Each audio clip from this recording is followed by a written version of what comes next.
रख हौसला वो मंजर भी आएगा, प्यासे के पास चलकर समंदर भी आएगा, यूं थककर ना बैठ मंजिल के मुसाफिर, मंजिल भी मिलेगी और मिलने का मजा भी आएगा। जय हिंद साथियों, Indian defence and sports academy में आपका स्वागत है। आज सिलेक्शन की कड़ी में हमारे साथ विनीत कुमार है, जिनका हाल ही के अंदर 2025 अग्निवीर नासिक आरटी सेंटर में फाइनल सिलेक्शन हुआ है, जिनकी जो डेट है, ज्वाइनिंग की जो डेट है वो 9 अप्रैल है। ये आज हमारे साथ में रूबरू होंगे, आपसे मिलेंगे और अपनी सफलता का राज आपको बताएंगे। मैं आमंत्रित करना चाह रहा हूं विनीत को, वो फटाफट से हमारे साथ में सामने आए और बच्चों को दो अपने मुंह से दो बातें बताएं, कैसे उनका फाइनल सिलेक्शन हुआ था, किस टाइप से उन्होंने तैयारी करी थी, जो आज इनको ये मौका मिला है। विनीत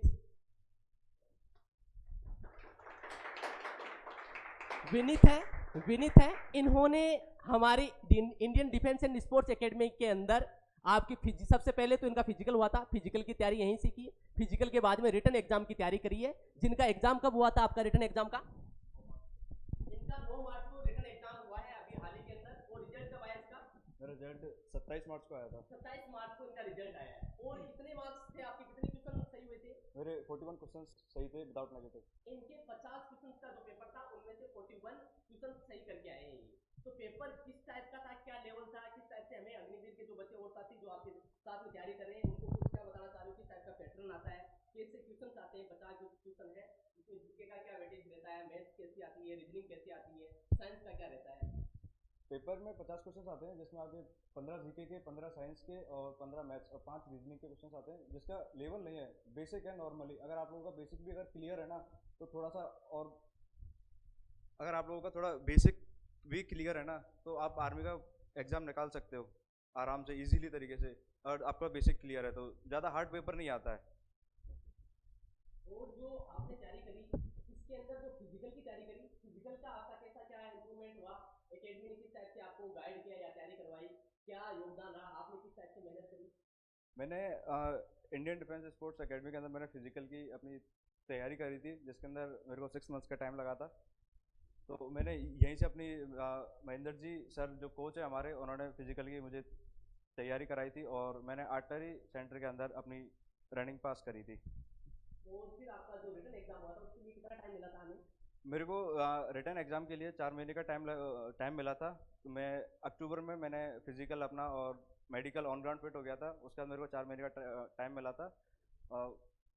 मार्च में मेरा एग्ज़ाम था। 4 महीने में आपने किस टाइप से तैयारी करी अपने रिटन एग्जाम की? मैंने आपके इतने क्वेश्चन सही हुए, 41 क्वेश्चन 50 में से? मैंने जब स्टार्टिंग में सर ने जब मेरा जो मतलब मॉक टेस्ट लिया था, जब मैं रनिंग पास हो गया था, तो उसके अंदर मेरा स्कोर सही नहीं था। तो मैंने सर से बोला कि सर मेरे को इस बार कैसे भी करके अपना मतलब सिलेक्शन लेना है। तो सर ने मतलब इंडियन डिफेंस स्पोर्ट्स एकेडमी का जो स्टाफ था उसने मेरे को पूरा सपोर्ट दिया और उन्होंने ऑफलाइन तैयारी मेरे को यहीं पर कराई, नोट्स वगैरह और सेल्फ स्टडी वगैरह। मॉक टेस्ट भी मैंने काफ़ी दिए और वीकेंड पे सर टेस्ट लेते थे, जिसके अंदर मेरे को धीरे धीरे थोड़ा इम्प्रूवमेंट मिला। आप जो तैयारी करते थे, ऑनलाइन क्लास लेते थे, ऑफलाइन क्लास लेते थे? Offline classes. ऑनलाइन में आप लोगों के डाउट्स क्लियर नहीं होंगे। ऑफलाइन क्लास के अंदर आप सर से फेस टू फेस अपने डाउट्स क्लियर कर सकते हो। तो ऑफलाइन क्लास लेते थे, उसके अलावा टेस्ट कैसे देते थे आप? ऑनलाइन टेस्ट देते थे कि ऑफलाइन टेस्ट देते थे? मैं ऑफलाइन टेस्ट देता था क्लास के अंदर, और उसके बाद अपना जैसे मैं सेल्फ स्टडी करता हूँ नाइट वगैरह में, तो ऑनलाइन टेस्ट देता था, मॉक टेस्ट। तो इम्प्रूवमेंट जैसे आपने ऑफलाइन तैयारी करी, ऑफलाइन के साथ में ऑनलाइन और ऑफलाइन दोनों टेस्ट दिए, तो जो आपका जो इम्प्रूवमेंट था वो कौन से के अंदर हुआ ज्यादा? जो आपका देखा हुआ आपने पेपर दिया है, जो क्लासेज होती थी, उस क्लास से क्या कोई क्वेश्चंस आपको याद है, इस टाइप के क्वेश्चंस आते हैं, या ये टॉपिक जो आपसे कुछ याद है कि क्लास के अंदर पढ़ाया था, इस टाइप के क्वेश्चन आए?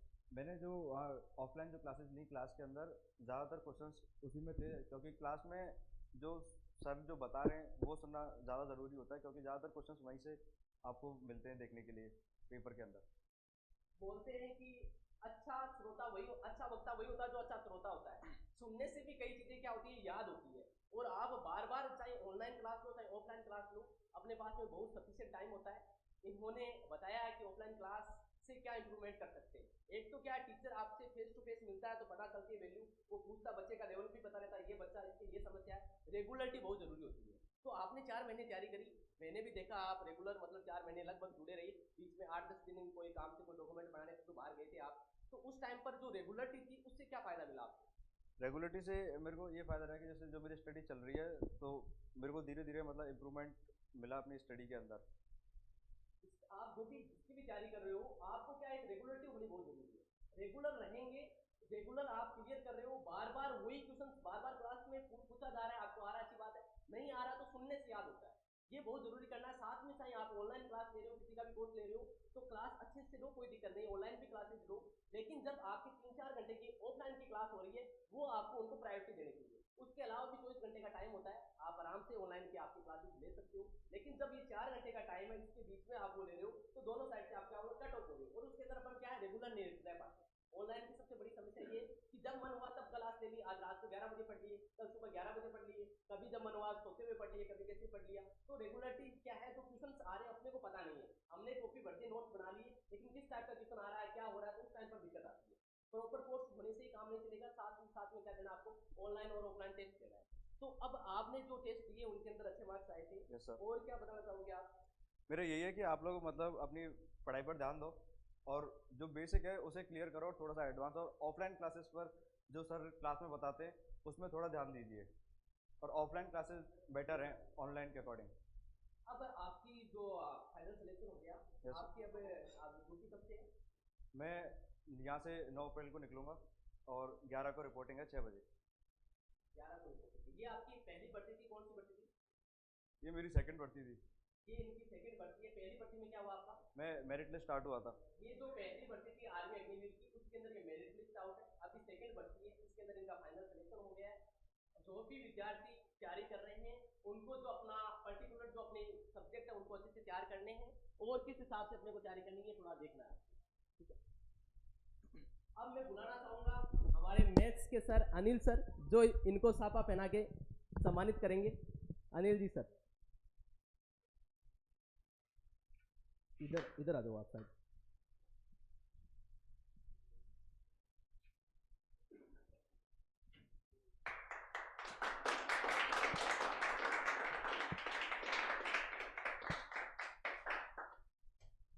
अब मैं आमंत्रित करूंगा इसके साथी स्टूडेंट, पुराने साथी जो इनके साथ में तैयारी कर रहे हैं, वो अभी जिनका अभी फाइनल सिलेक्शन हुआ नहीं है, वो किसी कारणवश लक बोल सकते हो, या कई चीज़ें होती है जब अपन तैयारी करते हैं, तो हमें हताश और निराश होने की आवश्यकता नहीं है।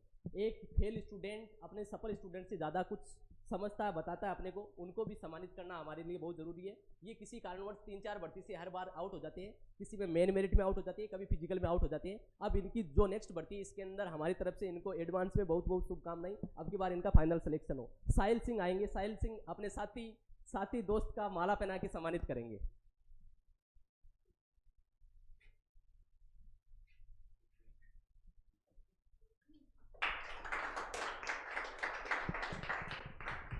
तो ये आज हमारा सेकंड जो इस 2025 का दूसरा विद्यार्थी है जो हमसे मिला है, Indian defence and sports academy में फाइनल सिलेक्शन आर्मी अग्निवीर का हुआ है।